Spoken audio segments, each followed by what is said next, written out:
നമസ്കാരം. സോഡിയാക് മീഡിയയിലേക്ക് എല്ലാ പ്രേക്ഷകർക്കും സ്വാഗതം.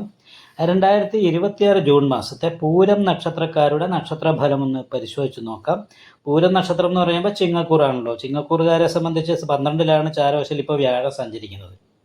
സർവാഭിഷ്ട സ്ഥാനത്ത് ലാഭസ്ഥാനത്ത് വ്യാഴം സഞ്ചരിച്ചതാണ്. അപ്പം നല്ല ദൈവാധീനം ഉണ്ടായിരുന്നു.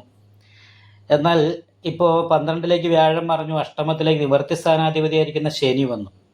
അപ്പം ദീർഘായുർയോഗമുണ്ടെങ്കിലും അഷ്ടമത്തിൽ നിൽക്കുന്ന ശനി അത്ര ഗുണം ചെയ്യില്ല. കാരണം എന്താ വെച്ചിട്ടുണ്ടെങ്കിൽ പിന്നെ എന്തെങ്കിലും സന്തോഷമായിട്ടിരിക്കുമ്പോൾ പെട്ടെന്ന് ടെൻഷൻ ഉണ്ടാകുക, അതുപോലെ തന്നെ എന്തെങ്കിലും ഒരു രോഗം വരിക, അത് മാറിക്കഴിഞ്ഞ് കുറച്ച് കഴിയുമ്പോഴത്തേക്കും വേറെ എന്തെങ്കിലും രോഗം വരിക, അങ്ങനെ മൊത്തത്തിൽ സ്വസ്ഥത നശിപ്പിക്കുന്ന ഒരവസ്ഥയുണ്ടാകും ശനി അനിഷ്ട സ്ഥാനത്ത് നിൽക്കുന്നത് കൊണ്ട്. മാത്രമല്ല ഇവിടെ 7ാം ഭാവം നിവർത്തി സ്ഥാനാധിപതിയായിരിക്കുന്ന ശനിയാണ് നഷ്ടസ്ഥാനത്ത് നിൽക്കുന്നത്. അത് കാരണം കൊണ്ട് എന്തിനിറങ്ങിയാലും ആദ്യം ഒരു തടസ്സം വരാനുള്ള സാധ്യതയുണ്ട്, അതിനുശേഷമാണ് അനുകൂലാവസ്ഥ ഉണ്ടാകുക. അതേപോലെ തന്നെ 7ാം ഭാവം ഭാര്യാസ്ഥാനമാണ്. അപ്പം ഭാര്യാസ്ഥാനാധിപത്യം വഹിച്ച് ഭോഗസ്ഥാനാധിപത്യം വഹിച്ചു നിൽക്കുന്ന ശനി നഷ്ടസ്ഥാനത്തേക്ക് പോയത് കൊണ്ട് ദാമ്പത്യ സുഖക്കുറവ് പോലെയുള്ള പ്രശ്നങ്ങൾ ഉണ്ടാകാനുള്ള സാധ്യതയുണ്ട്. ഭാര്യാഭർത്താക്കന്മാർ തമ്മിൽ അഭിപ്രായ വ്യത്യാസങ്ങൾ ഉണ്ടാവുകയോ ഭാര്യയ്ക്ക് രോഗാവസ്ഥയുള്ളത് കാരണം കൊണ്ടുള്ള മാനസിക ടെൻഷൻ അനുഭവിക്കാനിട വരികയോ ചെയ്യാൻ സാധ്യതയുണ്ട്. അതുപോലെ തന്നെ നടുവേദന പോലെയുള്ള രോഗങ്ങൾ ഉണ്ടാകാനുള്ള സാധ്യതയുണ്ട്. അപ്പോൾ ഇങ്ങനെയുള്ള 1-2 പ്രശ്നങ്ങൾ ഉള്ളത് കാരണം കൊണ്ട് ശനീശ്വരനെ നീരാഞ്ജനം വഴിപാട് ചെയ്യുക, അല്ലെങ്കിൽ എള്ളുപായസം കഴിപ്പിക്കുക, നല്ല പ്രാർത്ഥന ഉണ്ടാകുക, നാഗപൂജ ചെയ്യുക. കാരണം നിവർത്തി സ്ഥാനത്ത് രാഹു നിൽക്കുകയും ലഗ്നത്തിൽ കേതു നിൽക്കുകയും ചെയ്യുന്നത് കൊണ്ട് സന്തോഷിച്ചിരിക്കുമ്പോൾ പെട്ടെന്ന് ടെൻഷൻ ഉണ്ടാകുക, ഇടയ്ക്ക് തലവേദന ഉണ്ടാകുക, എന്തിനിറങ്ങിയാലും ആദ്യം ഒരു തടസ്സം ഉണ്ടാകുക, അതിനുശേഷം മാത്രം അനുകൂലാവസ്ഥ ഉണ്ടാകുക.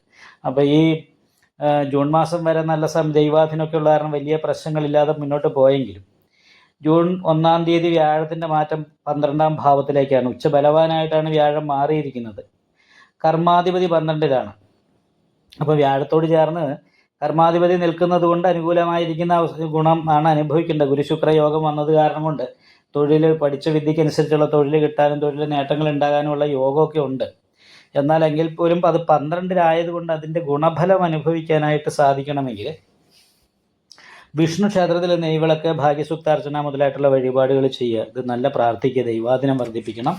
ദേവീ ക്ഷേത്രത്തിലും ഗുരുതി പുഷ്പാഞ്ജലി നെയ്വിളക്ക് കഴിപ്പിച്ചിട്ട് തടസ്സങ്ങൾ മാറ്റണം.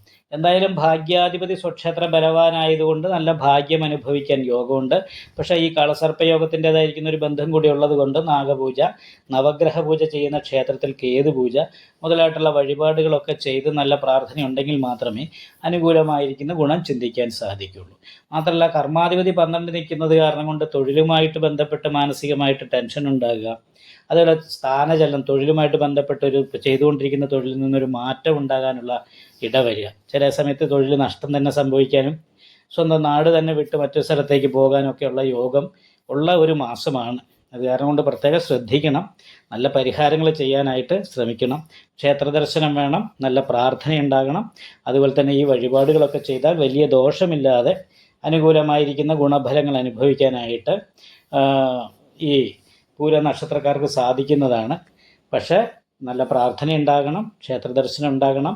ഈ കാര്യങ്ങളൊക്കെ ഒന്ന് പ്രത്യേകമായിട്ട് ശ്രദ്ധിച്ചാൽ അനുകൂലമായിരിക്കുന്ന ഗുണഫലങ്ങൾ അനുഭവിക്കാനായിട്ട് ഈ മാസത്തിൽ സാധിക്കുന്നതാണ്. ഈ വീഡിയോ ഇഷ്ടപ്പെട്ടാൽ ലൈക്ക് ചെയ്യുക, നിങ്ങളുടെ അഭിപ്രായങ്ങൾ കമൻറ്റ് ചെയ്യാം.